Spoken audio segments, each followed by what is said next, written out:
Olá, nessa edição do Papo de Touro, o podcast político entrevista o deputado federal André Janones, ele que foi reeleito pelo Avante de Minas Gerais. Temos a repórter Jordana Neves, a quem agradeço pela companhia. Deputado, muito bem-vindo e muito obrigado por aceitar esse nosso convite. Eu quem agradeço, Gustavo, Jordana, toda a equipe do Estadão. Um prazer participar com vocês, que a gente possa aqui fazer um balanço do que foi essas eleições e principalmente do que a gente espera para o futuro, que eu acho que é o que todo mundo quer saber agora.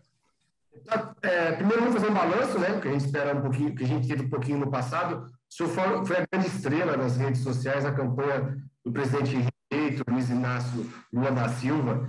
Como é que o senhor avalia essa atuação na campanha? A gente ouviu, inclusive, eu ouvi aí de integrantes da campanha, antes mesmo da campanha de Lula, que seria muito difícil combater o bolsonarismo digital, né? Porque eles já trabalham desde 2018, um pouquinho antes, inclusive.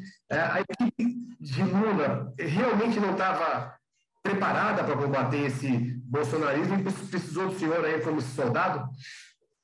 Olha, primeiro, eu não diria que o Lula não estava preparado, eu diria que o nosso campo, o campo progressista como um todo, não estava. E, Gustavo, se a gente não pode subestimar o adversário nenhum, eu acho que igualmente a gente não pode superestimar, né? O bolsonarismo é muito bom em algo chamado emulação de realidades. Eles criam realidades paralelas, baseadas em nichos da sociedade, e a gente, sem perceber, começa a repetir aquilo, né? Antes da gente ir lá por si próprio e olhar se aquilo é real ou não. Então, por que eu estou dizendo isso? Porque uma das realidades que eles conseguiram emular e que parece uma verdade absoluta para todos nós é que eles sabem muito de redes sociais, que eles sabem usar as redes sociais, que o Carlos Bolsonaro é um gênio das redes sociais. Isso não é real. Assim como eu não estou aqui com falsa modéstia, eu sei que eu acertei mais do que errei, que eu tenho uma compreensão boa das redes sociais, até porque a minha geração, eu, por exemplo, nasci já no ambiente de redes sociais. Eu sempre digo isso, que eu não me recordo do mundo sem as redes sociais. Eu sou da época do Flog, do ICQ, enfim.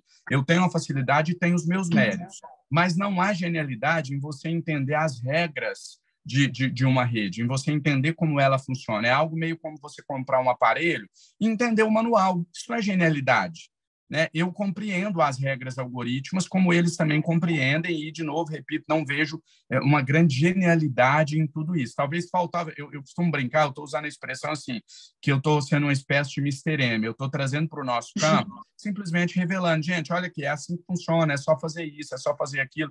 Então, estou feliz com o resultado, acho que todos nós...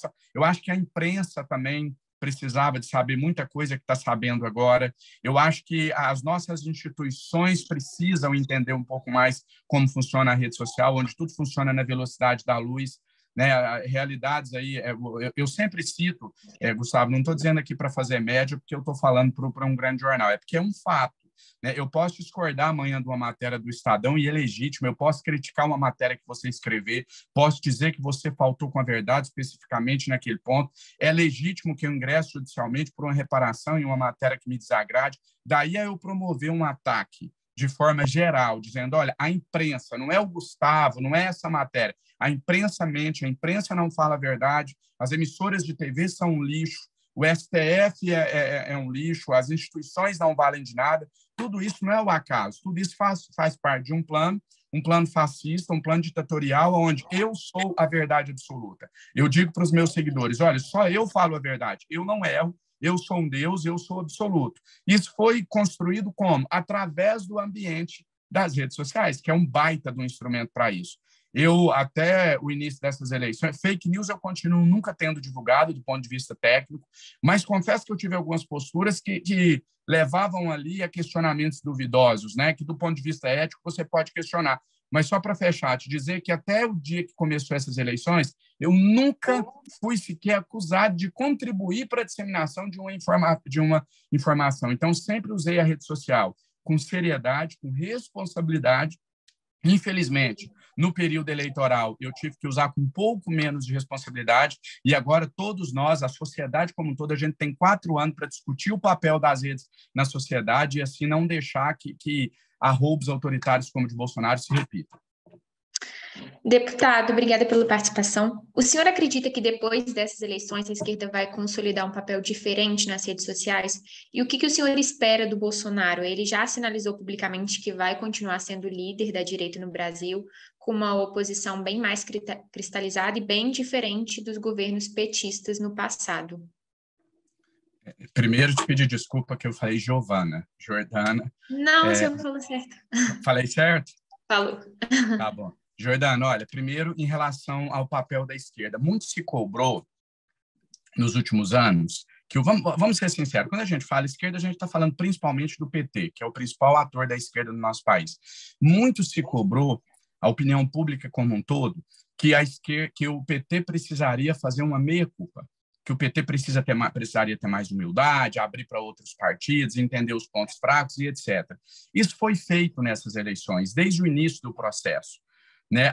Eu disse isso quando o Lula me chamou para conversar. Eu falei, olha, eu entendo como um ato que não coaduna com aquilo que dizem do PT, né? De salto alto, de achar que já ganhou. O Lula estava com 50% das intenções de votos, buscou o apoio de um cara que até então nunca tinha passado de 3 pontos no Datafolha.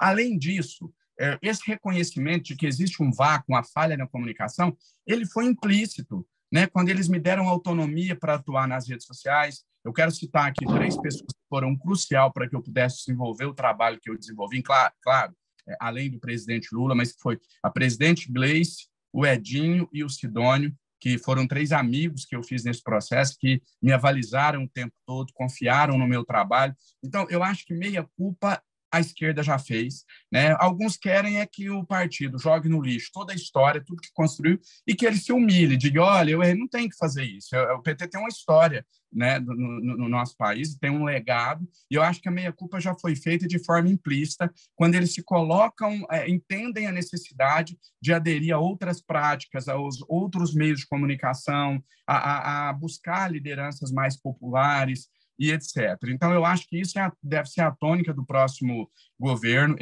Ontem a gente teve uma reunião da nossa equipe de coordenação, eu já falei sobre isso, inclusive, foi algo unânime, não só eu falei, vários falaram sobre a necessidade da gente ter uma comunicação mais intimista, estar dialogando direto com o eleitor, não só de 4 em 4 anos, mas que o eleitor agora ele quer saber o que a gente decidiu, o que a gente vai fazer, ele quer opinar sobre um projeto antes dele ser votado. Foi assim que eu levei meu mandato de federal nos últimos 4 anos e é assim que eu vou levar o meu mandato nos próximos 4 e creio que o presidente Lula também. Sobre a liderança de Bolsonaro, sem querer subestimá-lo, mas eu não creio que ele vai conseguir êxito se a gente fizer esse trabalho. O Bolsonaro cresce em um vácuo. O Bolsonaro cresce através daquele eleitor lá do interior, da cidade de 2.000 habitantes, de 3.000 habitantes, que o nosso campo esqueceu que existia.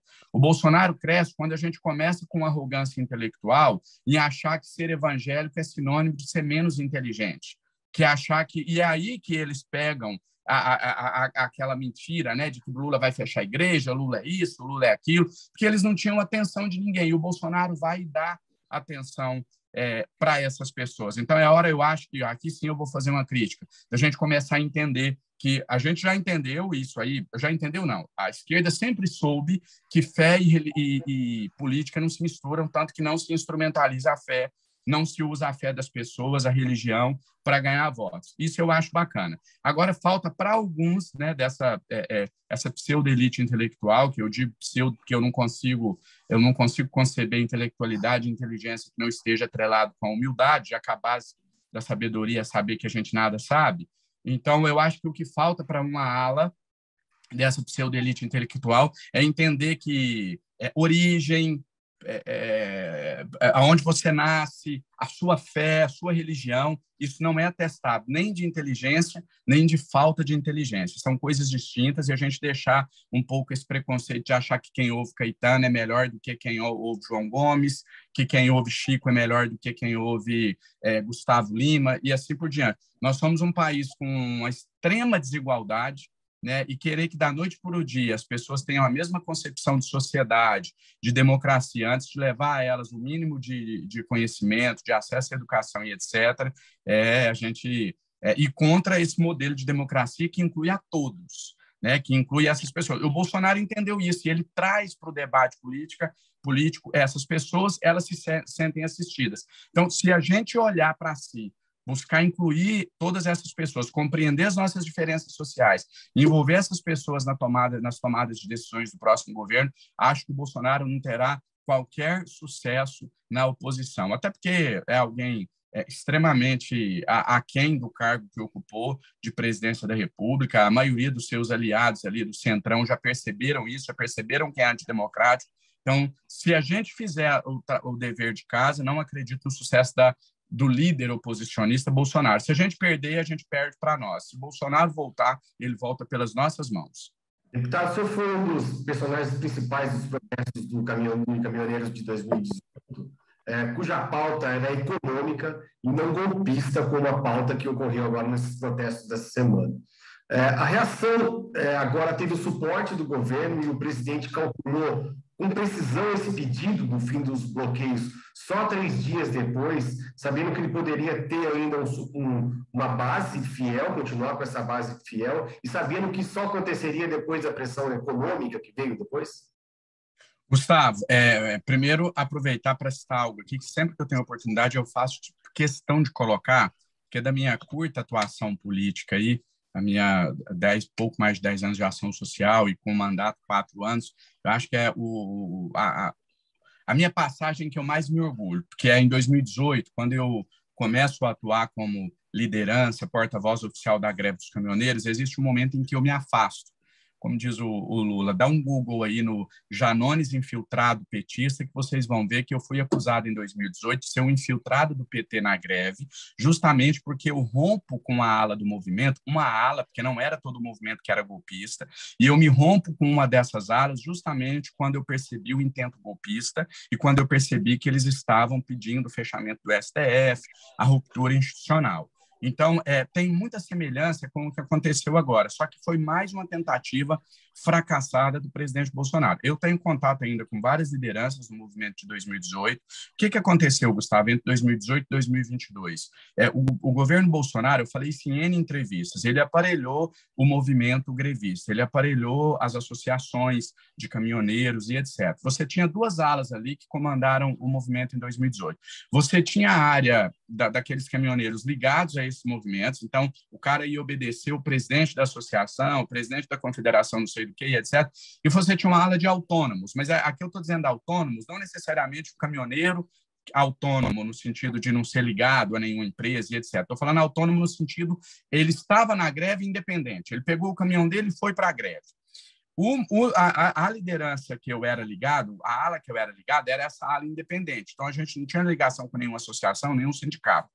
Depois que Bolsonaro vence as eleições, ele traz essas principais lideranças para debaixo do braço dele, aparelha, levando benesses para todos eles, e isso foi instrumentalizado através do hoje governador eleito de São Paulo, Tarcísio de Freitas. O Tarcísio é que fazia esse contato direto com esses caminhoneiros, e toda vez que tinha uma possibilidade de algum movimento, o Tarcísio ia lá, e eu não posso aqui ser leviano, afirmar se ele dava algo, se era só na lábia, mas o fato é que ele ia lá, colocava todo mundo debaixo do braço e impedia a eclosão de algum movimento. Ou seja, durante 4 anos, o governo Bolsonaro teve controle total sobre esse movimento. E agora, depois das eleições, ele não fez isso. Então, ele sempre teve esse controle de deixar ou não deixar o movimento ir para frente, né? E dessa vez ele não fez. Não posso afirmar que ele chamou os caminhoneiros, que ele mandou fazer, que ele mandou algum emissário mandando pôr fogo, mas, no mínimo, ele foi negligente. Aí eu posso garantir. Ele tinha o poder de parar, de acabar com esse movimento quando quisesse, e não fez. Então, para mim, foi uma tentativa clara de, olha, eu vou esperar, né, covarde como imaginou o seguinte: eu não sou homem suficiente, eu não tenho coragem de me assumir, então eu não vou lá pegar o microfone e falar, vamos todo mundo para a rua, vamos pôr fogo. Mas eu fico na minha. E essa turma encarou isso como uma mensagem subliminar, esses mais radicais. Olha, gente, está nítido, ele não está se manifestando a favor, porque ele não pode, mas se ele está quieto, é para a gente continuar manifestando. Essa é a leitura que eu faço desse episódio. Deputado, e hoje começa o governo de transição e a principal pauta é econômica. A equipe de Lula calcula um valor de 200 bilhões para ser gasto no cumprimento das promessas da campanha no primeiro ano e pede a licença para gastar no Congresso. É possível isso acontecer em um parlamento tão bolsonarista? Jordana, eu vou discordar de você. O parlamento ele é bolsonarista se você fizer uma análise do ponto de vista partidário. Se você for analisar os partidos pelos quais esses deputados foram eleitos, ok, é um parlamento bolsonarista. Se você for fazer uma análise do histórico desses parlamentares, não é um parlamento bolsonarista. Eu não vejo muita diferença da outra legislatura. O Centrão continua ali dando as cartas, sendo a maior força. Né? Eu vou te dar um exemplo do meu estado, de Minas Gerais. Foi muito divulgado, ganhou todos os holofotes a eleição do Nicolas como o deputado federal mais votado de Minas Gerais e do Brasil, com mais de 1,5 milhão de votos. O que ocorre? O Nicolas levou junto com ele, ao contrário de 2018, quando levou-se uma bancada ideológica muito grande, o Nicolas levou com ele deputados do Centrão. Né? O segundo deputado mais votado do PL, por exemplo, é um deputado da minha região do Triângulo Mineiro, que eu conheço de perto. Isso aqui não é nenhuma crítica a ele, cada um tem uma maneira de atuar, mas é um deputado que trabalha basicamente com a destinação de emendas parlamentares, com apoios a prefeituras e etc., o que é legítimo e legal, repito. Mas não tem absolutamente nenhuma relação com a ala ideológica. Não é um bolsonarista, não é um radical, nunca teve nenhum tipo de proximidade com o Bolsonaro e etc. Se você pegar toda a bancada de Minas que o Nicolas levou com ele, se eu não me engano, nós temos só 3 deputados da ala ideológica, né, que é o Nicolas, o Maurício e o Marcelo. O Marcelo, que é um ideológico de ocasião. Quem conhece a história do Marcelo Álvaro Antônio, sabe que ele nunca foi bolsonarista, ele não é radical, ele não é louco, é um cara centrado, equilibrado. Também acredito que logo, logo já vai estar fazendo parte da base aliada do governo. Palpite meu, isso aqui que eu vou dizer agora, não tem nenhum embasamento, nenhuma fonte, mas acho até que essa estratégia do Bolsonaro de descarregar todos os votos no Nicolas, e foi realmente só nele, o Bolsonaro pedia voto só para ele, o senador eleito do Bolsonaro pedia voto só para ele, a primeira-dama, Michele, pedia voto só para ele, acho que foi justamente uma estratégia para eleger o Centrão, que isso deve ter sido costurado com os deputados do Centrão. Olha, a gente descarrega os votos todos no Nicolas para que, ao invés de eleger uma ala ideológica, eleja outros deputados dessa base aí, que nada tem a ver com a ala ideológica. É porque tem algumas figuras muito estridentes, muito histriônicas. Você pega ali um Zé Trovão, você pega Salles. Então, tem alguns nomes ali que, quando a gente olha, parece que dá uma aparência de ter muita gente, mas eles votam uma vez só, como qualquer outro deputado. Então, a minha visão é de que a ala ideológica do governo é muito pequena,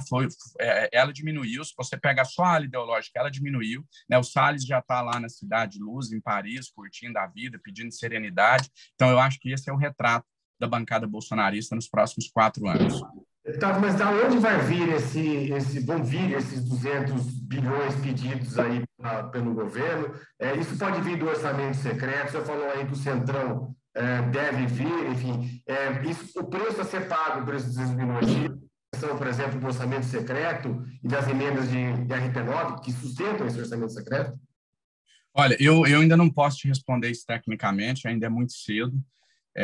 O que eu posso te dizer é que a gente conta com total boa vontade do presidente da Câmara, Arthur Lira, para encontrar esse espaço no orçamento para já se cumprir com essas propostas de campanha a partir do próximo ano. Inclusive, ontem, na nossa reunião de coordenação, um dos integrantes da campanha, coordenação de campanha, né? Agora já coordenação de governo, de início de transição, enfim, que era a nossa coordenação de campanha.